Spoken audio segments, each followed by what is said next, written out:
D'accord, donc je suis Sébastien Marchand, je suis directeur associé d'une agence de conseil en marketing et communication. Et donc je viens de jouer au nouveau flipper interactif digital fait par ou pour Sephora. Alors j'ai trouvé ça plutôt intéressant comme expérience, surtout que moi j'ai eu la chance de jouer avec les anciens flippers, donc c'est un plaisir de rejouer au flipper tout court. Les sensations sont plutôt agréables. Alors par rapport aux anciens flippers, ça manque un petit peu de vibration, mais le jeu en tout cas reste plaisant. Donc ça reste tout aussi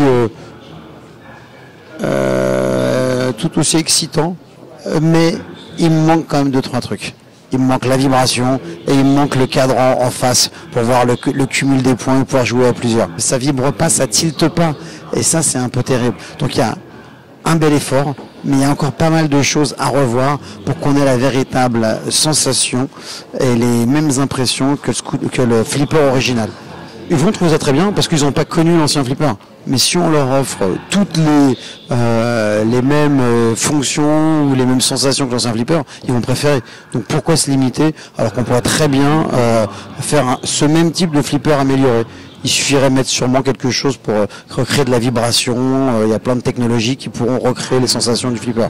Alors c'est super hein, sûrement pour le sponsoring, mais clairement il manque des cadrans, il manque les 4 panneaux pour qu'on puisse jouer à plusieurs, se comparer et que ça reste voilà un truc qu'on fait pas tout seul dans son coin, mais clairement avec quelques copains. Pas mal. Et j'aimais bien dans les cafés. Sauf que là, la chance qu'on avait, c'est que c'était payant, c'est que c'était cher. Donc chaque balle, on essaie de les maximiser. Là aussi, le problème, c'est que si c'est gratuit, il y a trop de balles. Au bout d'un moment, on va jouer un peu n'importe comment, quoi. Donc c'est bien de faire, voilà, de limiter le nombre de balles. Et moi, ça manque parce que le tir au sort, il y avait du doigté. On devait savoir comment doser le ressort, comment exactement tirer la balle pour que ça soit le plus performant possible. Et là, ça aussi, il n'y a pas... Enfin, est-ce que les jeunes s'en rendront compte? Non, parce qu'ils ne l'ont pas connu. Mais ceux qui ont connu l'ancienne version du flipper, ils vont vouloir des améliorations sur ce système. Qui sont possibles. Hein. Et on a envie de le faire tilter, on a envie de le faire bouger. Et là, on ne peut pas le faire tilter. Mais ça aussi, je pense que c'est possible de le faire tilter.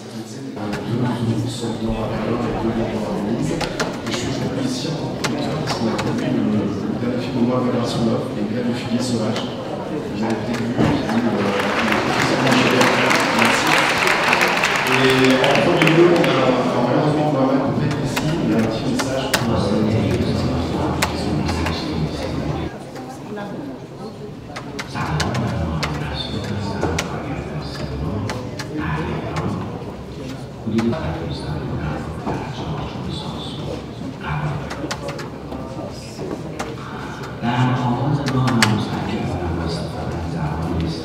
Ouais, mais alors, moi je trouve, non mais ça c'est génial, mais il faut qu'on puisse le bouger.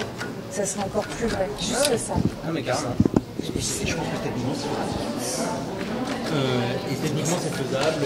Un écran qui affiche le score. Le son, on l'a coupé là pour l'événement, mais sinon il y a tout un... Ah mais c'est pas mal, hein. T'as joué? Bien sûr que c'est bien. Ouais, bah moi il me manque le fait de pouvoir le bouger. Tu vois, ça m'a envie de l'acheter quand même. Après l'enjeu c'était de recréer voilà, les sensations quand même avec les boutons et avec la physique. Je pense que c'est un très bon outil marketing, et d'autant plus ce qui est très bien, c'est que je pense que là, tout le côté graphique, vous pouvez changer pas si facilement, mais ça peut changer rapidement. C'est exactement ça. En fait, on a construit le moteur de manière modulable. C'est-à-dire qu'un nouveau produit qui sort, une autre marque, en fait, on peut changer les éléments de la 3D. Et vous gardez le même concept, le même truc, changer seulement la 3D. Exactement. Donc sur tous les événements, c'est plutôt très bien, c'est bien pensé. Ah ouais, c'est canon. Et ce qu'on a fait, c'est qu'en fait, Cosmic Shelter, on est spécialisé en 3D temps réel. Et ce qu'on a fait, c'est que la technologie utilisée là, c'est vraiment une technologie web. Et le jeu Flipper est déployé en ce moment en Asie dans l'application mobile Sephora. D'accord. Et en fait, les clients jouent, obtiennent un code de réduction à la fin et en fait l'utilisent après dans leur panier. Ça c'est les 1 euro que tu disais que tu as envie de performer, tu les as en bon d'achat chez Sephora. Pas mal. envie que ça soit limité dans le temps, tu as envie que ça soit du moins limité en nombre de balles. Parce que là, vous avez une minute. Ah, on a une minute. Donc c'est pas en nombre de balles, c'est en nombre de temps, d'accord. Parce qu'en fait, ça a été déployé à Sephora où il y a énormément de monde et pour faire jouer un maximum de gens. On va juste leur demander qu'ils mettent effectivement les 4 cadrans quoi, pour pouvoir jouer à plusieurs et faire de la compète. Ouais, ça c'est pas mal. Sur la version en ligne, on a un leaderboard donc, avec les scores qui sont enregistrés justement pour pouvoir. D'ailleurs, je peux même vous donner la version. Je peux vous donner le lien pour la version en ligne, s'il vous plaît.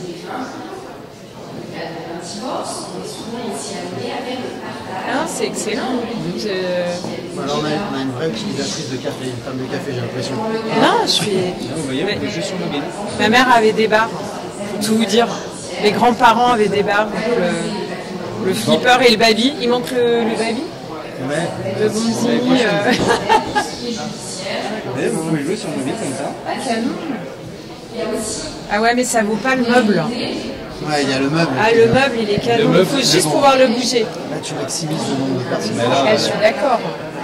Mais en version luxe, on rachète des flippers. Sauf qu'on n'a plus les gens qui entretiennent.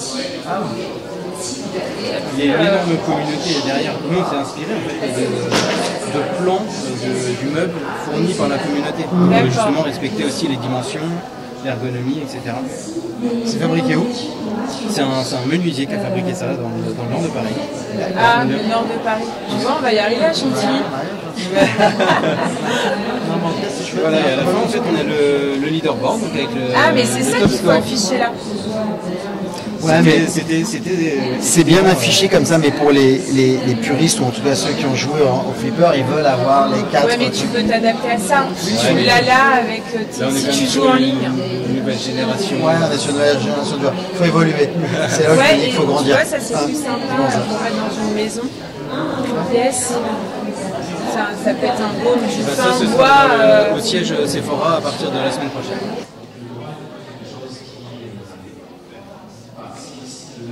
Je suis Michael, executive producer chez Cosmic Shelter. On expose aujourd'hui donc le flipper qu'on a réalisé pour Sephora à l'occasion d'un événement interne Sephora. Donc à l'occasion de cette installation, on a redéveloppé un flipper en respectant les codes traditionnels du flipper, donc en intégrant des boutons, en respectant les dimensions du meuble. Et donc on a créé sur mesure le flipper en utilisant nos technologies de 3D temps réel. L'idée derrière tout ça, c'est de gamifier en fait l'expérience client. Donc à la fois l'expérience client en physique, donc sur des événements, et à la fois l'expérience client en ligne. Donc grâce aux technologies 3D qu'on utilise, donc WebGL, on peut à la fois créer des installations en physique, mais également créer des versions en ligne. Donc le succès de cette expérience, c'est que le flipper est utilisé actuellement sur l'application mobile Sephora en Asie. En fait, on peut jouer à la fois sur son mobile, à la fois sur ordinateur, à la fois sur l'installation et à la fois sur l'application mobile. Cosmic Shelter, donc on est un studio de création parisien, basé dans le 10e. Vous pouvez nous trouver sur notre site, donc cosmicshelter.com.